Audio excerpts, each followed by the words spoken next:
बघा आता next question आहे क्वेश्चन सी. आता हा जो सी क्वेश्चन आहे हा कशाचा आहे, डिफरन्शियल इक्वेशनचा आहे. ठीक आहे. मग इथं डिफरन्शियल इक्वेशन जर आपण ऑब्झर्व केलं तर 3x² + 6xy² dx plus ब्रॅकेटमध्ये 6x² + 4y² dy. ठीक आहे. तर मग आता याचं आपण सोल्युशन बघू. तर सोल्युशनमध्ये बघा, solution given differential equation given differential equation काय ब्रॅकेटमध्ये 3x² + 6xy² dx plus 6x² + 4y² dy = 0. बघा आता हे जे हा जो क्वेश्चन आहे ह्याच्यामध्ये आपण व्हेरिएबल सेपरेबल करू शकत नाही, कारण की इथं काय आहे की 6xy² दिलेलं आहे. मग इथं आपल्याला व्हेरिएबल सेपरेबल पॉसिबल नाही. मग त्याच्यानंतर सेकंड केस कोणती आहे, एक्झॅक्ट डिफरन्शियल इक्वेशनची, कारण की ऑलरेडी इक्वेशन काय आहे आपल्याला mdx + ndy च्या फॉर्ममध्ये दिलेले आहे. मग इथं लिहू आपण compare the differential equation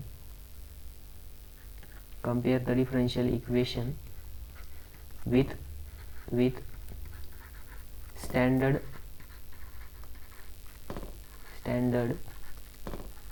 form. Standard form कोणता आहे तर बघा, स्टँडर्ड फॉर्म आहे mdx + ndy = 0. मग आपण याच्यासोबत जर कम्पेअर केलं तर बघा इथं dx आहे, इथं पण dx आहे, आणि इथं ची तिथं काय दिलेलं आहे 3x² + 6xy². म्हणजेच m = काय भेटलं आपल्याला इथं. मग इथं लिहू आपण m = 3x² + 6xy². ठीक आहे. आणि n = बघा इथं ndy, इथं पण nच्या जागेवरती काय आहे = 6x² y + 4y². ठीक आहे.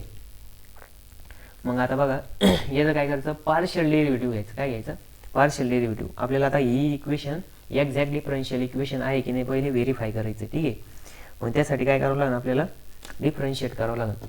मग इथलं याचं by partial differentiation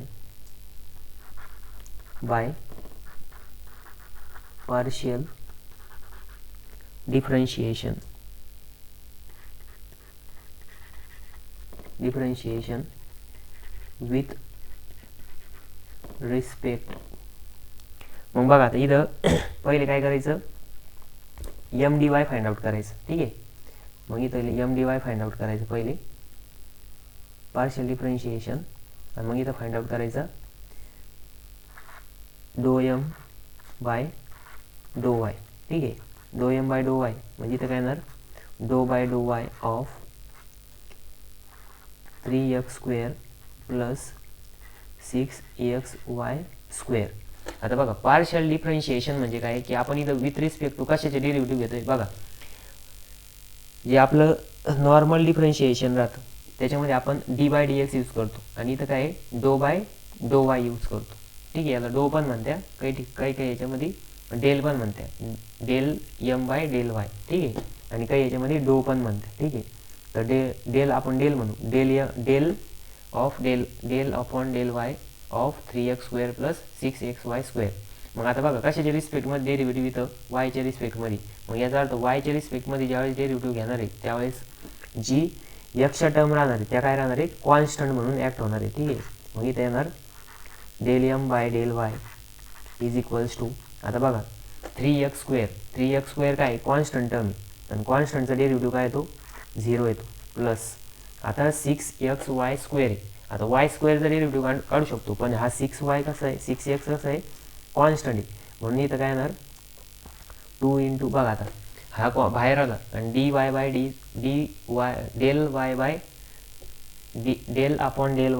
of y², म्हणजेच y² चा डेरिव्हेटिव्ह काय येणार आहे, y² चा डेरिव्हेटिव्ह बघा ॲज पर द फॉर्म्युला म्हणजे आपलं नाही का n into x raise to n minus one, म्हणजे तिथं 2 into y raise to 2 minus one. ठीक आहे, म्हणजे इथं येणार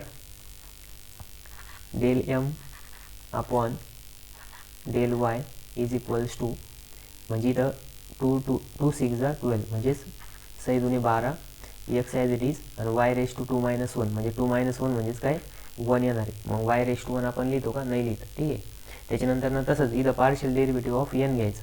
आता हा n थोडासा साईडला घेतो. ठीक आहे, पुन्हा इथं लिहायचं partial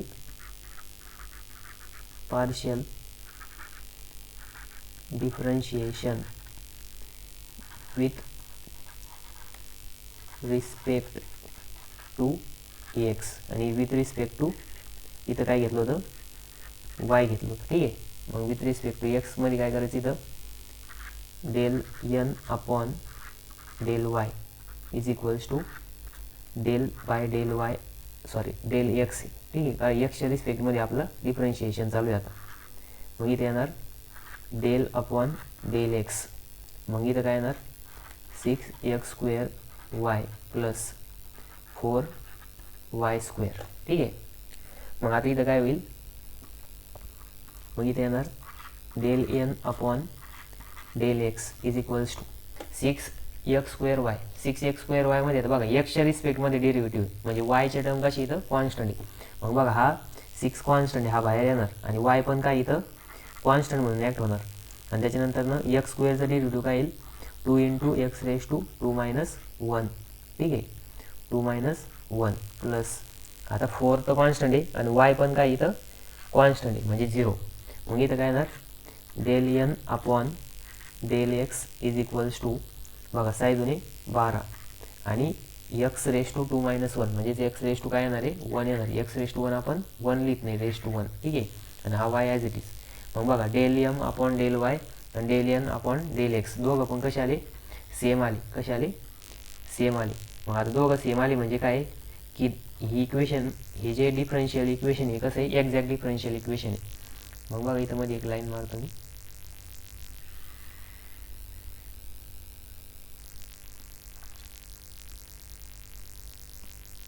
त्याच्यानंतर नेक्स्ट पेजवरती बघा इथं लिहू आपण आता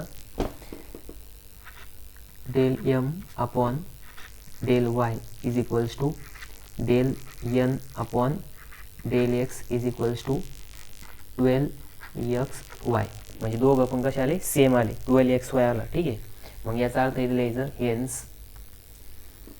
hence given differential equation is exact differential equation. ठीक आहे, म्हणजे गिवन डिफरन्शियल इक्वेशन कसं आहे, एक्झॅक्ट डिफरन्शियल इक्वेशन आहे. मग लिहायचं हेन्स जनरल सोल्युशन, लिहायचं general solution of differential equation. मग जनरल सोल्युशन काय तर डिफरन्शियल इक्वेशनचं बघा, ते तर इंटिग्रेशन ॲट वाय कॉन्स्टंट. ठीक आहे, m dx plus integration n dy integration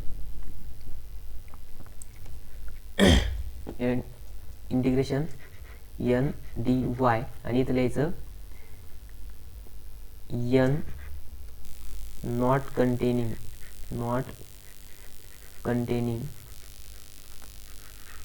terms of x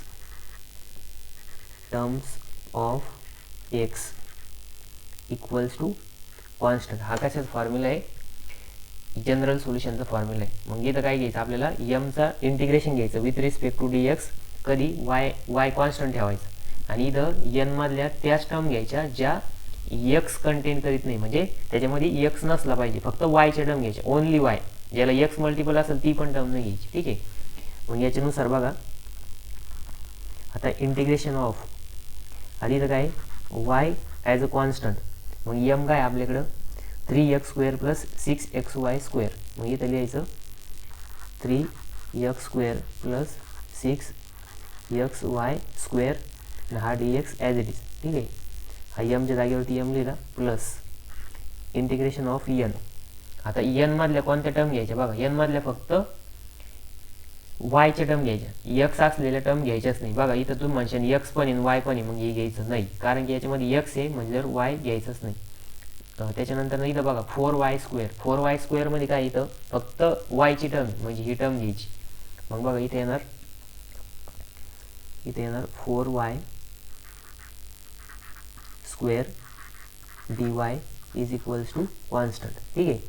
मग इथं बघा आता इंटिग्रेशन घ्यायचं. मग आता इथं काही समेशन इंटिग्रेशन सेपरेट होणार. मग 3x². मग 3x²चं इंटिग्रेशन काय येणार, हा 3 तर कॉन्स्टंट आहे, x² dxचं इंटिग्रेशन घ्यावं लागेल प्लस हा 6 काय कॉन्स्टंट आहे आणि इथं वाय पण कॉन्स्टंट म्हणून ॲक्ट होणार, म्हणजे 6y² कॉन्स्टंट टर्म झाली आणि इथं फक्त x dxचं इंटिग्रेशन घ्यावं लागेल आणि प्लस इंटिग्रेशन ऑफ. आता बघा इथं 4 काय कॉन्स्टंट आहे, हा बाहेर येणार आणि इंटिग्रेशन ऑफ y² dy घ्यावा लागेल आपल्याला आणि हा कॉन्स्टंट ॲज इट इज. ठीक आहे. मग इथं बघा, मग इथं येणार इंटिग्रेशन. आता बघा 3 ॲज इट इज आणि x²चं इंटिग्रेशन काय येणार, x⁻³ प्लस हा 6y² constant as it is आणि इथं काय येणार इंटिग्रेशन, xचं इंटिग्रेशन येणार x² प्लस हा 4 ॲज इट इज आणि y²चं काय येणार y⁻³ आणि इक्वल्स टू कॉन्स्टंट. मग बघा आता याला परत काय करायचं, मॉडिफाय करायचं. मॉडिफाय करून इक्वेशन काय येणार, मग मॉडिफाय म्हणजे सॉल्व करायचं. मग हा 3 कॅन्सल होणार, 2 1 = 2, 2 3 = 6 आणि हे 4/3 ॲज इट इज राहणार. ठीक आहे. मग इथे येणार फायनल आन्सर x⁻³ प्लस, मग बघा आता इथं काय 3x² y² प्लस इथं काय येणार 4 as it is y⁻³ is equals to constant. ठीक आहे. मग इथं काय येईल,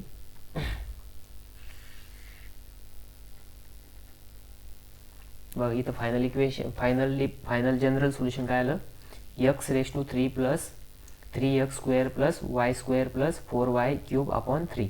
मग असं जर तुम्ही पूर्ण सॉल्व केलं तर तुम्हाला 4 पैकी 4 मार्क भेटेल. ठीक आहे.